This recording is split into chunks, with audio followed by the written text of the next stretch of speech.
ready to unlock powerful data comparisons in Tableau. Let's learn how to create a dual-axis chart, superimposing two measures to see how they relate. First, connect to a data source and make sure your data fields are ready. We're going to visualize sales and profit over time. Drag your date field onto the column shelf. Tableau will automatically aggregate it. For example, it might look like quarters or months. Don't worry, you can change that later. Now drag sales onto the rows shelf. This creates a line chart. Next, drag profit also onto the rows shelf. See how we've got a chart with two lines. That's a start, but we want them sharing the same space more efficiently. See that profit pill in the rows shelf? Right-click on the pill. From the pop-up menu, select dual axis. Boom. We have a dual axis chart. Notice the two independent axes now. One for sales and another for profit, with each having their own color.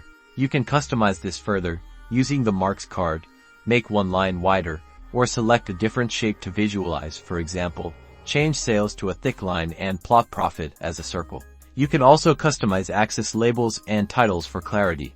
You just created a dual-axis chart to see how sales and profit correlate over time, allowing you to compare distinct datasets. That's all for today's tutorial. Don't forget to practice and experiment. #Tableau charts, #dual-axis.